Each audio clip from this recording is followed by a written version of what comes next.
வணக்கம். 2025-26 கல்வியாண்டுக்கான தற்காலிக ஆசிரியர் பணிகளை நிரப்ப சொல்லி அரசாணை வெளியிட்டிருக்காங்க.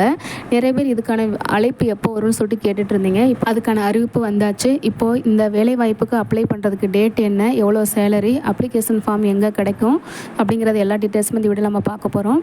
இப்போதைக்கு இந்த அறிவிப்பு எங்கே வந்திருக்குன்னு சொல்லி பார்த்தீங்கன்னா, திருப்பத்தூர் மாவட்டத்துக்கு வந்திருக்கு. இதே போல் ஒவ்வொரு மாவட்டத்துக்கும் அடுத்தடுத்த அறிவிப்பு வந்து வெளியாகும்.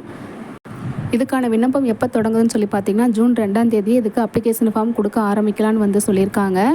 திருப்பத்தூர் மாவட்டத்தில் பட்டதாரி ஆசிரியர்களும் முதுகலை பட்டதாரி ஆசிரியர்களை தான் தற்காலிகமாக நிரப்ப போகிறாங்க.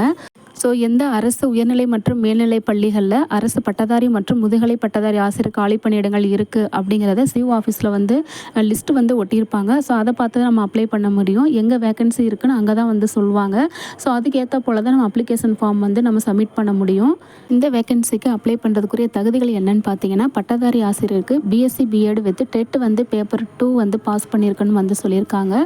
அதே போல் முதுகலை பட்டதாரி ஆசிரியர் பணியிடத்திற்கு எம்ஏ அல்லது எம்எஸ்சி பிஎட் வந்து முடிச்சிருக்கணும்னு வந்து சொல்லியிருக்காங்க. இதுக்கு முன்னாடி இருந்த செலெக்ஷன் ப்ரொசீஜர் எப்படி இருந்ததுன்னு பார்த்தீங்கன்னா, எல்லா கல்வி தகுதியோட ப்ளஸ் இளந்தேடி கல்வி தன்னார்வலராக இருந்தால் ஃபஸ்ட்டு ப்ரிஃபரன்ஸ் வந்து கொடுத்தாங்க. பட் இந்த வருஷம் எப்படி கொடுக்குறாங்கங்கிறது தெரியலை.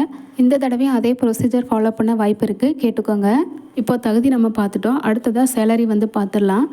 பட்டதாரி ஆசிரியர்களுக்கு பார்த்தீங்க அப்படின்னா 15,000 ரூபாய் வந்து ஊதியம் கொடுப்பாங்க. அடுத்து முதுகலை பட்டதாரி ஆசிரியருக்கு 18,000 ரூபாய் வந்து ஊதியம் வந்து கொடுப்பாங்க. யார் தேர்வு செய்யப்படணும் அப்படிங்கிற இறுதி முடிவு எஸ்எம்சி குழு தான் எடுப்பாங்க. அடுத்ததாக அப்ளிகேஷன் ஃபார்மோட லிங்க் நான் டிஸ்கிரிப்ஷனில் கொடுக்குறேன். நீங்கள் டவுன்லோட் பண்ணி அந்த அப்ளிகேஷன் ஃபார்மை ஃபில் பண்ணுங்கள். தேவையான டாக்குமெண்ட்ஸ் வந்து அட்டாச் பண்ணி அப்ளிகேஷன் ஃபார்மை ரெடி பண்ணுங்கள். ரெடி பண்ணிவிட்டு சிஓ ஆஃபீஸில் போய் நம்ம கேட்கணும் எங்கே வேகன்சி இருக்குதுன்னு. அவங்க எந்த ஸ்கூலில் வேகன்சி இருக்குதுன்னு சொல்லுவாங்க. அதுக்கேற்ற போல் நம்ம அப்ளிகேஷன் ஃபார்ம் வந்து கொடுக்கணும். ஃபைனலாக நம்மளுக்கு இன்டர்வியூ வந்து கூப்பிடுவாங்க. இன்டர்வியூவில் வந்து நம்ம பெர்ஃபார்ம் பண்ணணும். அதுக்கு ஏற்ற போல் நம்மளை செலக்ட் பண்ணுவாங்க. நிறைய தன்னார்வலர்கள் அப்புறம் டெட் பாஸ் பண்ணவங்களும் டெம்பரரி டீச்சராக வந்து ஒர்க் பண்ணிகிட்டு இருக்காங்க.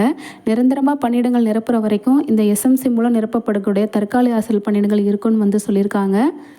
ஸோ விருப்பம் இருக்கிறவங்க டிஸ்கிரிப்ஷனில் அப்ளிகேஷன் ஃபார்ம் லிங்க் வந்து கொடுத்துருக்கேன். டவுன்லோட் பண்ணி என்னென்ன கேட்டிருக்காங்க அப்படிங்கிறத பார்த்துட்டு அதுக்கு ஏற்ற போல் அப்ளை பண்ணுங்கள். ஏதாவது டவுட் இருந்தாலும் கமெண்ட்டில் கேளுங்கள். தேங்க்யூ.